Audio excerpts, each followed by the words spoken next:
There is a tendency in Kerala to term ancient rituals, traditions, and sacrifices as regressive. Self proclaimed progressive groups dismiss such ancient rituals, especially Vedic sacrifices, as superstitions. They would protest whenever somebody takes initiative to organize such Vedic rituals. On some occasion, there have been efforts to even prevent performance of Vedic rituals. But these Vedic rituals have withstood the ravages of time.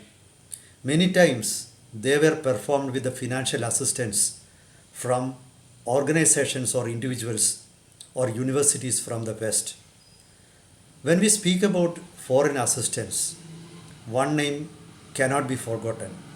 That is of Professor Fris Stall, who was a emeritus professor at University of California, Berkeley. He is a Dutchman who settled in United States, and he later retired to Thailand, where he passed away. Now, let me reminisce my interaction with Professor Fris Stall when he visited Kerala for the last time in 2011 in connection with an Athirathra sacrifice held at Panyan in Thrissur district bordering Palakkad.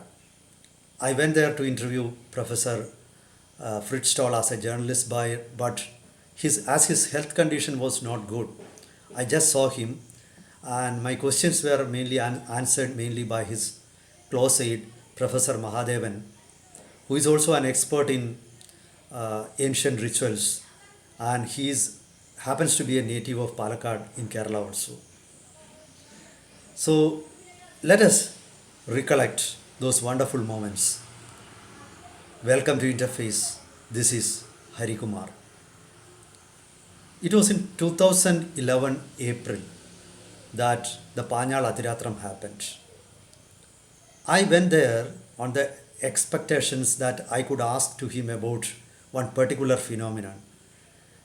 Among the different Vedic sacrifices held in Kerala, this particular sacrifice known as Athiratram has been discussed widely because of a particular phenomenon associated with it.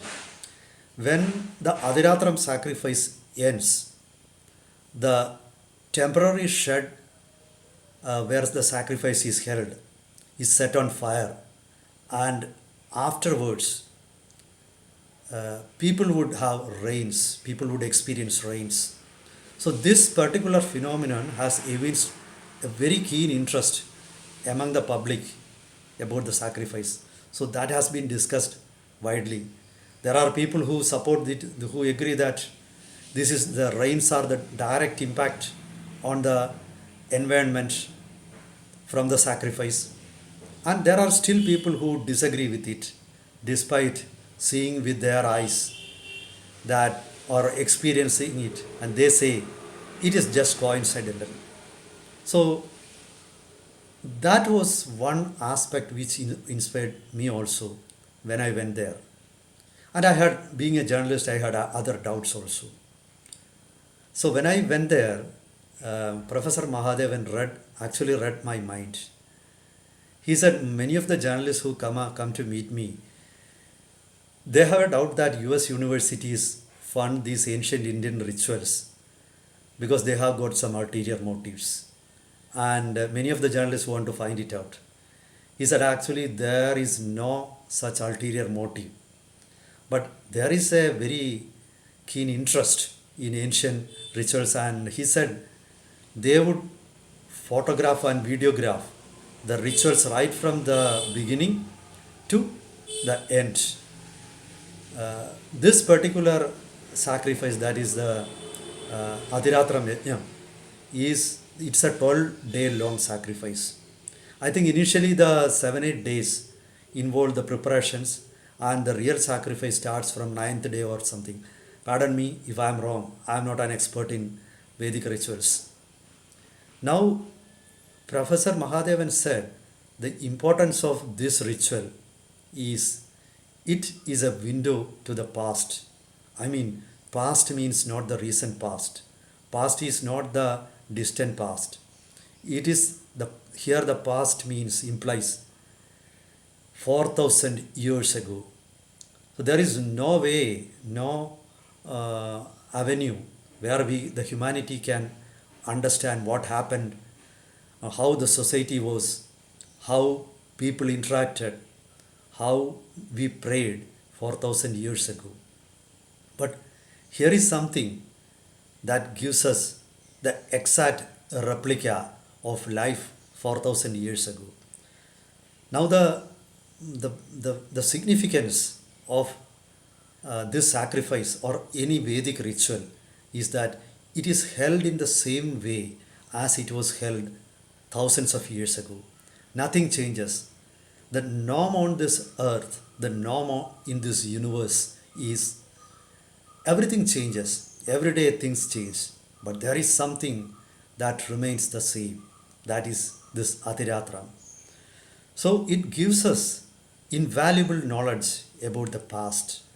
This is not just a hypothesis. This is the way how it gives us, how evidences, it testifies how people lived 4,000 years ago, how they conducted rituals, how they prayed.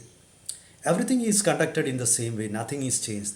All the ingredients, even the ghee or even the fire is made in the same way, not using modern lighting equipment. Now, Professor Mahadevan said that was one of the key areas where the US universities are interested. He says every ritual, every time a sacrifice is performed, some new concepts will be learned. So the same sacrifice is being performed. He said he had participated in more than 10 Athirathrams. But he said every time they participate in in an Athirathram, they learned that they had not learned this aspect during the previous sacrifice. So this is the importance. You cannot stop learning. You keep on finding new things which you have missed in the previous sacrifices. This, he said, that was one of the things that interested them. There is nothing in this universe where you can create a replica of ancient life. So this gives us ideas about how language evolved, how life evolved, how society evolved. You can compare the modern society, modern rituals with the ancient rituals. You can compare this with the modern life and ancient life. See how such invaluable information has been preserved in this country. So those who protest against it, those who dismiss it as a superstition, they need to at least realize that this is something that has not changed, and we need to keep it at least for academic interest. Forget religion, forget spirituality, at least for academic interest, at least for historical importance. We need to preserve such rituals, sacrifices, and customs. Now, this sacrifice, everything is made according to the ancient metrics. Even the shamiana or the shed where the sacrifice is held is constructed in the same way. The shed is thatched with coconut leaves. Bamboos are used to erect the shed, and even the sacrificial pit or the altar is made in the same way, in the same shape. It is made in the shape of an eagle with the help of layers of bricks. I think it is a 5-layer altar, which the construction of which is completed only after 5 days. It takes 5 days to construct. And when the sacrifice ends, the sacrificial fire is, a part of the sacrificial fire is taken to the home of the chief priest or Yajamana, and that is preserved till the death of one of the couples. I mean, the chief priest needs to be a married person, and and his wife participates in the sacrifice. So this fire is kept burning till the death of either one of this couple. Even that is something wonderful. Now, during the Panyal sacrifice, rains happened. That was a wonderful experience. It was a sizzling summer day. The temperatures were very high. This is that the eastern part of Thrissur district and Palakkad experiences the hottest summer in Kerala, where temperatures could range around 40, 41 degrees. And that was a perfectly hot day, perfectly hot, sizzling day. By night, when the sacrifice ended, it was a starlit night. Not a single piece of cloud was visible in the sky. But as the sacrificial shed was set on fire, as fire engulfed the whole shed, we could see clouds running towards this place, rushing towards this place. There was not a breeze, not even a breeze before. But by the time the shed was set on fire, the wind started blowing, strong wind started blowing. And seconds after the shed was set on fire, it started raining. It was not just a drizzle, it was throwing down in buckets. The rain didn't occur just in the area of where sacrifice was held. The rain happened not just even in the neighboring areas. It happened in places as far as 30 or 40 kilometers away from the, the venue of the sacrifice. Around 2 lakh, the next day, media reported that around 2 lakh people who assembled at the place, they clapped their hands. It was something wonderful. They have never seen such. Many people came to the area just to see if the belief is true, but it was proved to be true. That was a testimony of the ancient belief. But still, there are people who think that that was just coincidental. So I asked Professor Mahadev, and he said almost on all occasions, at least there were a couple of occasions when rain didn't happen. He said otherwise, he participated in around 12 Athirathrams, and in 10 Athirathrams, after setting fire the venue shed, it rained heavily. Now, there was another team of scientists from Cochin University at the venue. I think the team of scientists were headed by Professor VPN Nambudripad, and they conducted certain experiments, the results of which were published in newspapers a few days, a couple of weeks later. It was found that the sacrifice had an impact on the environment and the ecosystem. They planted seeds at various distances from the sacrificial venue, and they found that it had an impact on the germination of seeds. I read that those seeds that were sown at the venue below were Bengal grams, then cowpeas, then green grams, and they said that the sacrifice helped germination in a major way. They also find that microbial population in the area where the sacrifice was conducted was impacted by the sacrifice. They found that nearby the place where sacrifice was held, microbes were nearly absent. So, in many ways, the sacrifice impacted the environment and the ecosystem in a positive way. This is what they found. One of the most important aspects of the sacrifice is the aim of the sacrifice is greater common good. This is not held for the welfare of any single community, caste, or religion. This is not even just for the welfare of humanity. This is for the welfare of whole earth. And even beyond that, those who organize the sacrifice, they say, the chief priests and others, knowledgeable people, they say the sacrifice is for keeping the rhythm of the universe. It is for the welfare of the cosmos. This is what they say. Now let's come back to Professor Fris Stall.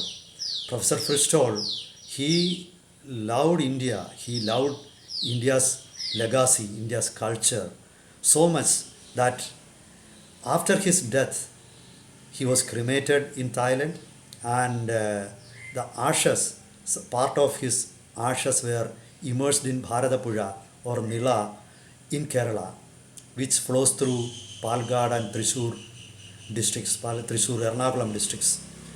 Sorry, Palgad and Thrissur Malappuram districts, before it joins Arabian Sea. Now, Professor Fris Stall has even named one of his sons as Nanu, which is a short form of the name Narayanan that is common in Kerala. Now, we see that these ancient sacrifices rituals survive and they overcome the ravages of time because of the help extended from unknown people. That itself signifies that this sacrifice, our ancient traditions and culture of India, is a wealth of humanity. That is why people from the West come to preserve it. That is why people extend from the West, extend help. The universities in Kerala often turn their face against such ancient rituals. They don't study, but the US universities evince a keen interest. It's not only the University of California, Berkeley, but other universities like Howard and many of the other universities in not just in the United States but in other European countries also take a keen interest in studying these ancient rituals in India. At least preserve them as a reminiscent or vestige of the past. We need to do that. Before dismissing them as superstition, we need to have an open heart and study them. That's for now. Meet you with another topic next time. Till then, goodbye.